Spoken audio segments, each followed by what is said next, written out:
Good morning all of you. मैं Ranjit Singh, Gurugram teacher training college Chakpat क्षेत्र विजयनगर के यूट्यूब चैनल में आप सभी का स्वागत करता हूं। अपने बीएड सेकेंड ईयर के अंदर जो एक कंपल्सरी सब्जेक्ट है पर्यावरण शिक्षा, उसका अध्ययन कर रहे थे। तो इससे पीछे वाली जो वीडियो है उसके अंदर अपने जो है ओजोन परत और उसका अपघटन या ओजोन क्षय जो है उसका अपघटन कैसे होता है उसके बारे में डिस्कस किया था। तो आपने वो वीडियो देख ली होगी, आपको समझ आ गया होगा मुझे उम्मीद है। तो फिर भी अगर कोई दिक्कत हो किसी बच्चे को तो आप जो है कमेंट करके पूछ सकते हैं, दोबारा से आपको बता दिया जाएगा। तो पर्यावरण शिक्षा के अंदर जो आज अपने नया टॉपिक शुरू कर रहे हैं, आज का अपना टॉपिक है प्राकृतिक संसाधन। विषय अपना पर्यावरण शिक्षा ही है, कक्षा बीएड द्वितीय वर्ष का है। और प्राकृतिक संसाधन जो है इसके बारे में आज अपने डिस्कस करने वाले हैं। नेचुरल रिसोर्सेज जिनको अपने कह सकते हैं। तो नेचुरल रिसोर्सेज या प्राकृतिक संसाधन क्या होते हैं और इनका अपने जो है दैनिक जीवन के अंदर क्या महत्व है, किसी भी देश या राज्य जो है उसके विकास के अंदर इनका क्या योगदान रहता है और अपने इनको किस प्रकार से संरक्षण दे सकते हैं, बचा सकते हैं, भविष्य के लिए सुरक्षित कर सकते हैं। तो ये कुछ पॉइंट इसके अंदर अपने पढ़ेंगे। तो सबसे पहले तो अपने को पता होना चाहिए कि प्राकृतिक संसाधन होते क्या है, मतलब इसका परिभाषा क्या है, किनको कहते हैं प्राकृतिक संसाधन। तो एक तो इसका अर्थ व परिभाषा हमें देखनी है कि प्राकृतिक संसाधन क्या होते हैं, इसकी क्या परिभाषा है। तो नाम से पता चल रहा है प्राकृतिक संसाधन, नेचुरल रिसोर्सेज, मतलब प्रकृति द्वारा प्रदत्त जो संसाधन है जिनका अपने यूज कर रहे हैं, मतलब जिनका अपने उपयोग कर रहे हैं। तो प्राकृतिक संसाधन जो होते हैं ये अपने प्रकृति से मिलते हैं। प्रकृति हमें ये संसाधन उपलब्ध करवाती है और अपने को जो है इनका उपयोग करने का मौका मिलता है और अपने को इन संसाधनों को प्राप्त करने के बदले में कोई भी चार्ज या किसी प्रकार का जो है अपने को भुगतान नहीं करना पड़ता। फ्री के अंदर ये संसाधन जो है प्रकृति से अपने को मिलते हैं और अपने इनका जो है विभिन्न जो क्रियाएं हैं अपने जीवन की उनके अंदर इनका उपयोग करते हैं। तो बहुत सारे ऐसे संसाधन हैं प्राकृतिक जिनका अपने डेली जीवन के अंदर बहुत ही अधिक उपयोग करते हैं, उनके बिना जीवन संभव ही नहीं है। तो प्राकृतिक संसाधन मतलब प्रकृति द्वारा प्रदत्त जो संसाधन हमारे को प्रकृति से मिलते हैं, ठीक है, और हम उनका उपयोग करते हैं और बदले में हमें उसका किसी प्रकार का कोई भी भुगतान या कोई भी चार्ज नहीं देना पड़ता। जैसे अपने जल है, ठीक है, वायु है, वनस्पति है या पेड़ पौधे जिनको अपने कह सकते हैं। तो ये प्राकृतिक संसाधन है जो अपने को प्रकृति से मिल रहे हैं और अपने इनका यूज कर रहे हैं, बदले में अपने को किसी प्रकार का जो है भुगतान नहीं करना पड़ रहा। तो प्राकृतिक संसाधन जो है इसकी परिभाषा अलग अलग वैज्ञानिकों ने अलग अलग परिभाषा बताई है। कई वैज्ञानिक हैं जिन्होंने इसकी परिभाषा दी है प्राकृतिक संसाधनों की। तो अपने एक दो परिभाषा डिस्कस कर लेते हैं इनकी। जैसे इसके अंदर एक वैज्ञानिक है पी.ई. मैकनोल। तो पी.ई. मैकनोल ने परिभाषा बताई है प्राकृतिक संसाधनों की। तो पी.ई. मैकनोल कहता है प्राकृतिक संसाधन वे साधन हैं जो प्रकृति द्वारा प्रदत्त किए जाते हैं। पी.ई. मैकनोल के अनुसार प्राकृतिक संसाधन वे संसाधन हैं जो प्रकृति द्वारा प्रदत्त किए जाते हैं, मतलब हमारे को दिए जाते हैं या प्रदान किए जाते हैं, एवं जो जीवन हेतु अत्यधिक आवश्यक है और जो जीवन के लिए अत्यधिक आवश्यक भी होते हैं। ठीक है, ये परिभाषा दी है वैज्ञानिक पी.ई. मैकनोल ने। ठीक है, तो वे प्राकृतिक संसाधन जो प्रकृति द्वारा प्रदत्त हैं और हमारे जीवन के लिए बहुत ही महत्वपूर्ण होती है, वो प्राकृतिक संसाधन कहलाते हैं। ये परिभाषा अच्छी तरह लिख सकते हैं। इसके अलावा अपने एक दूसरी परिभाषा देखते हैं कि श्रीमती आर के शर्मा, वैज्ञानिक जो है, राइटर कह सकते हैं, अपने लेखक हैं, इन्होंने प्राकृतिक संसाधनों की परिभाषा दी है। श्रीमती आर के शर्मा, इनके अनुसार प्रकृति द्वारा प्रदत्त सभी संसाधन जो मानव के भौतिक, शारीरिक, सामाजिक विकास में महत्वपूर्ण भूमिका निभाते हैं। ये कह रहे हैं कि प्रकृति द्वारा प्रदत्त वो संसाधन, प्रकृति में बहुत सारे संसाधन देती है, लेकिन उनमें से वो संसाधन जो मानव या मनुष्य के भौतिक, शारीरिक एवं सामाजिक विकास, तीनों प्रकार के विकास में महत्वपूर्ण योगदान दे रहे हैं। भौतिक विकास में भी, सामाजिक विकास में भी, आर्थिक विकास में भी महत्वपूर्ण अपना योगदान देते हैं या भूमिका निर्वाह करते हैं। तो और जिनके लिए मानव द्वारा कोई मूल्य भी नहीं चुकाया जाता, और इनके लिए मानव द्वारा कोई मूल्य भी नहीं चुकाया जाता, तो ये प्राकृतिक संसाधन कहलाते हैं। ये परिभाषा भी अच्छी है कि प्रकृति द्वारा प्रदत्त वे संसाधन जो मानव के भौतिक, आर्थिक, शारीरिक, सामाजिक विकास में महत्वपूर्ण भूमिका निभाते हैं, और इन संसाधनों का मानव द्वारा कोई मूल्य भी नहीं चुकाया जाता है, वे प्राकृतिक संसाधन कहलाते हैं। तो कुल मिला के बात यही है कि प्रकृति द्वारा प्रदत्त संसाधन जो मनुष्य की मूलभूत आवश्यकताओं की पूर्ति करने में सहायक होते हैं, जैसे रोटी, कपड़ा, मकान, ये 3 मूलभूत आवश्यकताएं होती हैं मनुष्य की। तो इन तीनों ही मूलभूत आवश्यकताओं को पूर्ण करने में ये संसाधन महत्वपूर्ण भूमिका निभाते हैं। प्रकृति से जो है मनुष्य को प्राप्त करता है, और इनका मनुष्य को किसी प्रकार का कोई मूल्य नहीं चुकाना पड़ता, कोई चार्ज नहीं देना पड़ता, या किसी प्रकार का जो है अपने को कोई पैसा जो है प्रकृति को नहीं देना पड़ता, फ्री के अंदर जो उपलब्ध रहते हैं अपने को। तो ये प्राकृतिक संसाधन है। प्राकृतिक संसाधन बहुत सारे हैं। कुछ संसाधन ऐसे हैं जो मनुष्य के रोजमर्रा की जो जिंदगी है, जो दैनिक जीवन के जो मनुष्य के रूटीन के कार्य हैं, उनमें महत्वपूर्ण रोल अदा करते हैं। वो बहुत ही अधिक महत्वपूर्ण है। जैसे जल हो गया, जल प्राकृतिक संसाधन ही है, अपने को प्रकृति से मिलता है, और अपना जीवन जो है जल के बिना अधूरा है, मतलब जीवन संभव नहीं है। जल हो गया, वायु होगी, वनस्पति होगी, इसके अलावा जो है डीजल, पेट्रोल, कोयला, ठीक है, मिट्टी का तेल, जिसको अपने पेट्रोलियम भी कह सकते हैं। तो ये सारी चीजें जो है प्राकृतिक संसाधन ही है जिनका अपने उपयोग कर रहे हैं, और इसका अपने प्रकृति को किसी प्रकार का कोई मूल्य नहीं दे रहे हैं। ये प्राकृतिक संसाधन है। अब बात आती है प्राकृतिक संसाधनों का महत्व क्या है। तो अपने दूसरा इसके अंदर जो अध्ययन करना है अर्थव्यवस्था के बाद, वो है प्राकृतिक संसाधनों का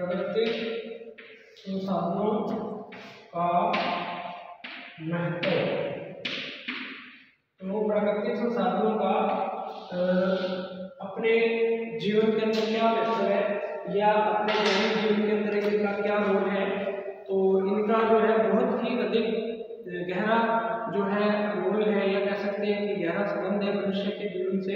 इसके बिना मनुष्य का जीवन पूर्ण रूप से संभव नहीं हो सकता। मनुष्य जो है बहुत अधिक विकास नहीं कर सकता, या कोई भी देश है या कोई भी राज्य है जिसमें प्राकृतिक संसाधनों की कमी है या प्राकृतिक संसाधनों से समर्थ नहीं है, तो वो जो देश है या जो राज्य है वो बहुत ही अधिक जो है विकास नहीं कर सकता, पिछड़ा हुआ माना जाएगा उसको। क्योंकि प्राकृतिक संसाधन है वो आर्थिक विकास, देश के या राज्य के आर्थिक विकास में बहुत ही महत्वपूर्ण रोल अदा करते हैं, और देश की जो है तरक्की है उसमें अपना महत्वपूर्ण योगदान देते हैं। तो अपने इसके महत्व पढ़ने हैं प्राकृतिक संसाधनों के, तो एक एक करके इसके काफ़ी पॉइंट हैं प्राकृतिक संसाधनों के महत्व के। तो अपने इसके अंदर एक एक करके इनका डिस्कस करते हैं। तो सबसे पहला महत्व है प्राकृतिक संसाधनों का मानव जीवन में एक आधार। सबसे पहला जो महत्व है इनका प्राकृतिक संसाधनों का, वो है मानव जीवन मानव जीवन का आधार। तो जो प्राकृतिक संसाधन है वो मानव जीवन का आधार होते हैं, मतलब इनके बिना मानव जीवन जो है वो संभव नहीं है। आपको मैंने पहले भी बता दिया, मनुष्य की जो मूलभूत आवश्यकताएं हैं और प्राकृतिक संसाधनों के बिना पूर्ण नहीं हो सकती। तो ये मानव जीवन का आधार होते हैं जो प्राकृतिक संसाधन है। जैसे सांस लेने के लिए अपने को प्राणवायु जो ऑक्सीजन गैस है उसकी जरूरत पड़ती है, और ऑक्सीजन गैस वायु से मनुष्य जो है वायुमंडल से ही प्राप्त करता है, पर्यावरण से ही प्राप्त करता है। तो वायुमंडल के अंदर जो वायु है यह प्रकृति प्रदत्त है, एक प्रकार का प्राकृतिक संसाधन है। तो वो वायु प्राकृतिक संसाधन है, और वायु के अंदर मिली होती है ऑक्सीजन गैस जो मनुष्य के जीवन का आधार है, जिसको प्राणवायु भी कहते हैं। इसलिए वायु के बिना मनुष्य का जीवन संभव नहीं, मनुष्य के जीवन का आधार वायु है। दूसरा, जल की बात करें तो जल जो है मनुष्य का जो या अपने शरीर की जो कोशिका है उसका जो जीव द्रव्य होता है, उस जीव द्रव्य का मुख्य घटक जल ही होता है। जल के बिना मनुष्य के शरीर की विभिन्न जो क्रियाएं हैं वो संचालित नहीं हो सकती। मनुष्य जो है वो बिना जल के जिंदा नहीं रह सकता। भोजन बिना ग्रहण किए मनुष्य 1 महीने, 1.5 महीने, 2 महीने तक भी जिंदा रह सकता है, क्योंकि शरीर के अंदर बहुत सारे पदार्थ हैं जो भोजन के रूप में मनुष्य के शरीर के काम आ सकते हैं। ठीक है, जैसे फैट है या वसा है, ग्लूकोज है, ग्लाइकोजन है, प्रोटीन है, ये सारी चीजें भोजन का कार्य शरीर के अंदर करती हैं जब मनुष्य भोजन ग्रहण नहीं करता है। लेकिन वायु का कोई ऑप्शन नहीं होता। अगर वायु नहीं है तो मनुष्य के शरीर के अंदर ऐसा कोई पदार्थ नहीं है जो उस वायु के ऑप्शन की जगह कार्य कर सकते, उस वायु की पूर्ति कर सके। इसलिए मनुष्य की मृत्यु संभव है या निश्चित है। भोजन अगर ग्रहण नहीं करेगा तो उसका ऑप्शन है, शरीर के अंदर फैट जमा होती है, प्रोटीन होती है, ग्लूकोज की जगह ग्लाइकोजन जमा होता है, तो वो उसकी जगह पे कार्य करते हैं और उसकी पूर्ति कर देते हैं जो मनुष्य भोजन नहीं ग्रहण कर रहा। लेकिन अगर सांस नहीं लेगा तो शरीर के अंदर ऐसा कोई पदार्थ नहीं है, स्टोरेज किसी प्रकार की कोई स्टोरेज नहीं है जो उस ऑक्सीजन की पूर्ति कर सके और मनुष्य को जिंदा रख सके। इसलिए मनुष्य के जीवन का आधार है प्राकृतिक संसाधन, जैसे जल, वायु, ये प्राकृतिक संसाधन जो है मनुष्य के जीवन का आधार है। इसके अलावा वनस्पति, जैसे मनुष्य भोजन ग्रहण करता है तो भोजन भी मूलभूत आवश्यकता है मनुष्य के शरीर की। फिर कपड़ा हो गया, जैसे कपड़े पहनते हैं मनुष्य तो वो भी जब ऊन से बनते हैं या रेशम से बनते हैं, ऊनी वस्त्र है या रेशमी वस्त्र है, तो उसमें भी कहीं ना कहीं जो है रेशे जो है वो वनस्पति से प्राप्त होते हैं। तो जो है प्राकृतिक संसाधनों का बहुत ही बड़ा योगदान है मनुष्य के जीवन के अंदर। तो ये मनुष्य के जीवन का कहने का मतलब आधार है। ठीक है, तो पहला ये महत्व है इसका कि मनुष्य के जीवन का आधार होते हैं प्राकृतिक संसाधन। दूसरा है फिर इसका पॉइंट आर्थिक विकास का आधार होते हैं ये जो प्राकृतिक संसाधन है। सेकंड पॉइंट है आर्थिक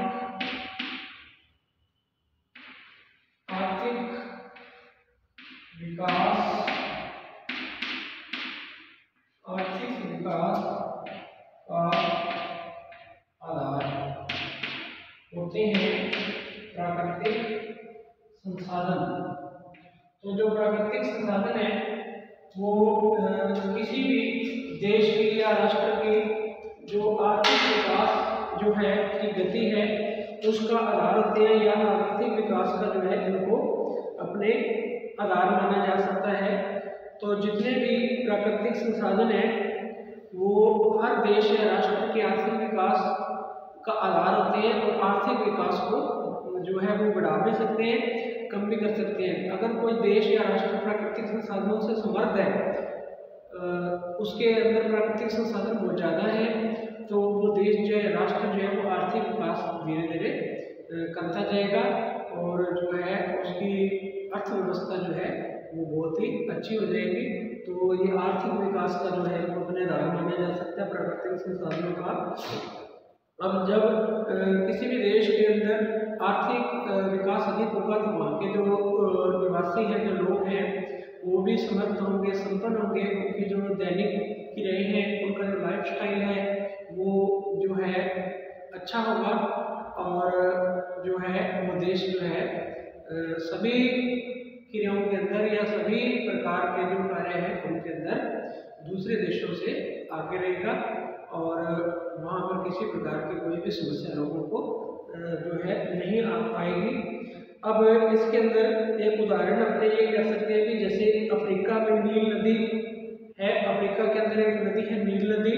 तो नील नदी के किनारे बसने वाले जो लोग हैं वो आर्थिक दृष्टि से विकसित व सुविधा संपन्न जीवन व्यतीत कर सकते हैं या कर रहे हैं।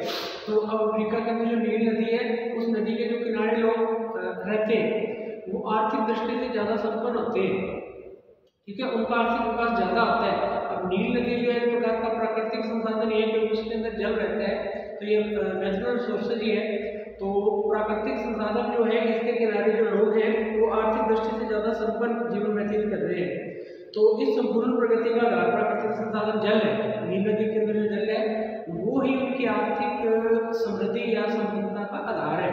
तो किसी भी देश या किसी भी राष्ट्र या किसी भी स्थान विशेष जहाँ पर प्राकृतिक संसाधन ज़्यादा है वहाँ जो आसपास के जो लोग हैं वो आर्थिक दृष्टि से संपन्न ज़्यादा होंगे और जो है उनका विकास जो है दूसरों की तुलना में अधिक होगा, उनका जीवन स्तर भी उच्च स्तर का होगा दूसरे क्षेत्र के लोगों की तुलना में। तो अपने कह सकते हैं कि आर्थिक विकास का आधार होते हैं प्राकृतिक संसाधन और लोगों की जो जीवन की आर्थिक संपन्नता है उसको ये प्रत्यक्ष रूप से प्रभावित भी करते हैं। इसके बाद तीसरा पॉइंट है इनके अंदर उच्च जीवन स्तर आर्थिक। के बाद तीसरा है उच्च जीवन स्तर, ठीक है।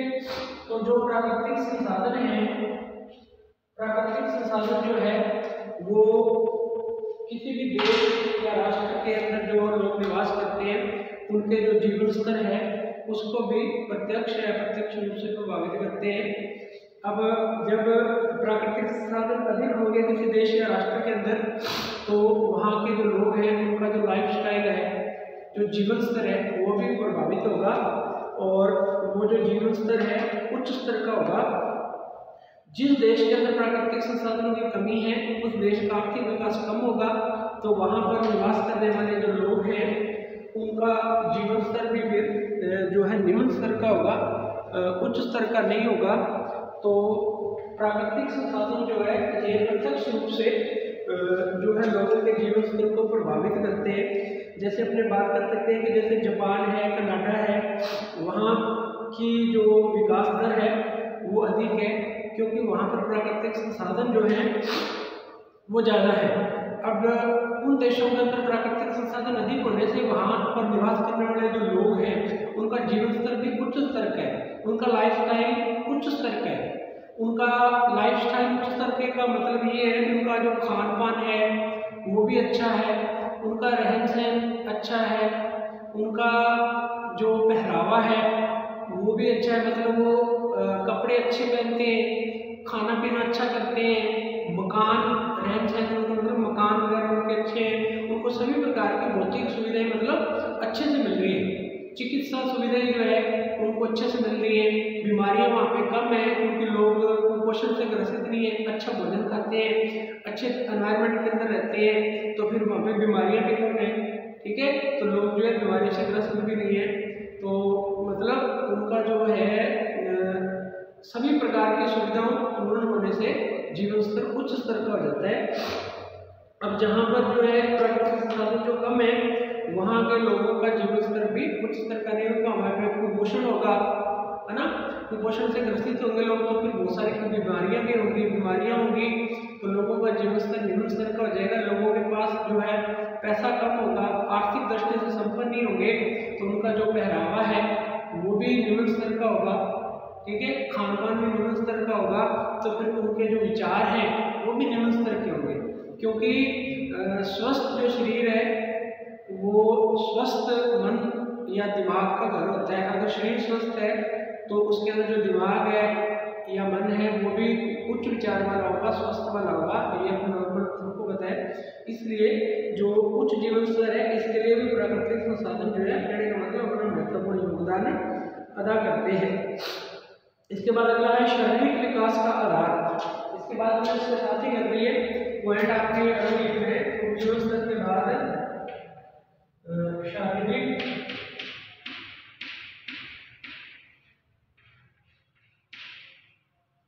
विकास या फिर इसको स्तर कह सकते हैं का आधार। तो शारीरिक विकास या स्तर का भी आधार होते हैं ये जो प्राकृतिक संसाधन है।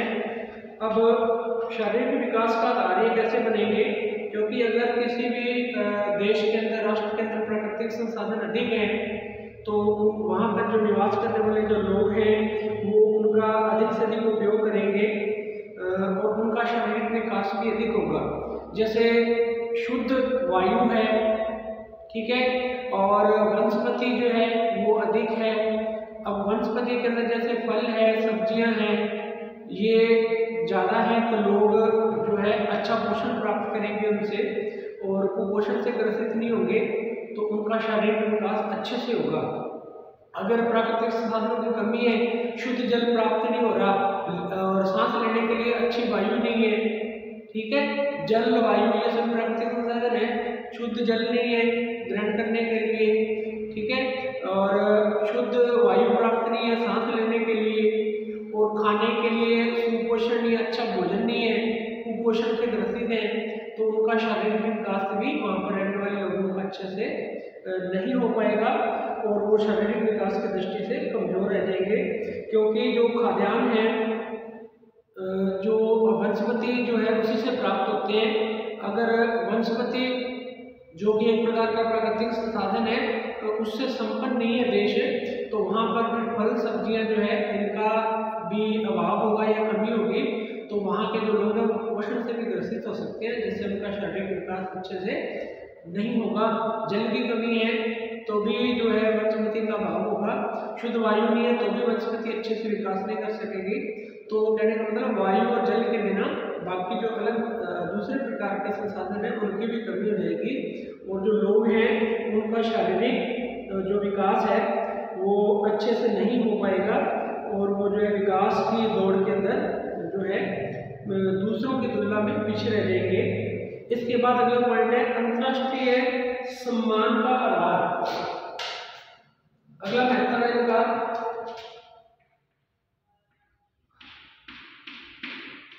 अंतर्राष्ट्रीय सम्मान का आधार। तो जो प्राकृतिक संसाधन है वो देश को अंतर्राष्ट्रीय स्तर पर भी मान सम्मान दिलाते हैं या फिर कह सकते हैं कि अंतर्राष्ट्रीय स्तर पर भी उस देश जो है पर सभी की निगाहें रहती हैं जो प्राकृतिक संसाधनों से ज़्यादा संपन्न होता है। अब जिस देश के अंदर प्राकृतिक संसाधनों की कमी है, प्राकृतिक संसाधन बहुत ही कम है या नहीं है, तो वो जो देश है उसके ऊपर अन्य देशों की भी निगाहें कम रहती है, मतलब अन्य देश भी उसको महत्व जो है कम देते हैं। तो अब इसका उदाहरण है जैसे जो अर्बन कंट्रियाँ हैं, ईरान है, इराक है, जिनके अंदर पेट्रोलियम के भंडार हैं, कच्चा तेल जिनसे ज़्यादा निकलता है, तो वहाँ के जो प्राकृतिक संसाधन है डीजल पेट्रोल, ठीक है, या पेट्रोलियम, तो इन संसाधनों के भंडार होने के कारण जो अन्य देश हैं, बड़े बड़े देश हैं जैसे अमेरिका है, ठीक है, भारत भी है, चीन भी है, तो इन सभी की जो निगाहें हैं वो उन्हीं देशों में जो है ज़्यादा रहती है। तो प्राकृतिक संसाधन जो है इनके कारण ईरान और इराक सभी कंट्रियाँ हैं उनको जो है भारत है, चाहे अमेरिका है, चाहे कनाडा है, चाहे चीन है, वो सभी जो देश हैं सम्मान की दृष्टि से देखते हैं, क्योंकि उनको ज़रूरत है कच्चे तेल की, जो कच्चा तेल है उसकी पूर्ति उनको उसी देश से होनी है, इसलिए उन देशों को मान सम्मान की दृष्टि से सभी देश देखते हैं, क्योंकि कच्चे तेल की आपूर्ति वैसे हो रही है सभी देशों को। तो प्राकृतिक संसाधन है कहने का मतलब वो किसी भी देश या किसी भी क्षेत्र को जो है मान सम्मान दिलाने में भी महत्वपूर्ण भूमिका जो है अदा करते हैं। अगर प्राकृतिक संसाधनों के भंडार जो कच्चा तेल है वो ईरान, इराक, कुवैत के अंदर नहीं होते तो कोई भी जो देश है उनको समान की दृष्टि से नहीं देखता या किसी भी देश की निगाहें उस देश पर नहीं होती। तो प्राकृतिक संसाधन जो है कच्चा तेल वहाँ पर अधिक उपलब्ध होने के कारण ही ये जो बड़े बड़े विकसित देश हैं, ठीक है, वो जो है उस देशों को सम्मान की दृष्टि से देखते हैं और उनका मान सम्मान जो है करते हैं। तो ये प्राकृतिक संसाधनों के महत्व के पॉइंट अपने पढ़े, 5 अपने कर लिए हैं। इसके अलावा इसके महत्व के और भी पॉइंट है, प्राकृतिक संसाधनों का और क्या क्या महत्व है, तो ये अपने जो है कल वाली वीडियो के अंदर देखेंगे। तो आज जो है अपने ये इतने पॉइंट डिस्कस कर लिए, तो आप इनको अच्छे से देख लेना। अगर आपको इनमें कोई दिक्कत लगे, समझ नहीं तो आप कमेंट बॉक्स में कमेंट करके पूछ लेना। बाकी जो इसके महत्व के पॉइंट रहेंगे वो अपने कल वाली वीडियो के अंदर डिस्कस करेंगे। इसके अलावा फिर अपने प्राकृतिक संसाधन जो है इनके नष्ट होने या इनके जो है खत्म होने के कारण क्या क्या है ये देखेंगे, और इनके जो है कम होने से क्या क्या प्रभाव पड़ने वाले हैं लोगों के जीवन के ऊपर या किसी देश राष्ट्र के ऊपर, ये भी अपने डिस्कस करेंगे। तो आज के लिए इतना ही है।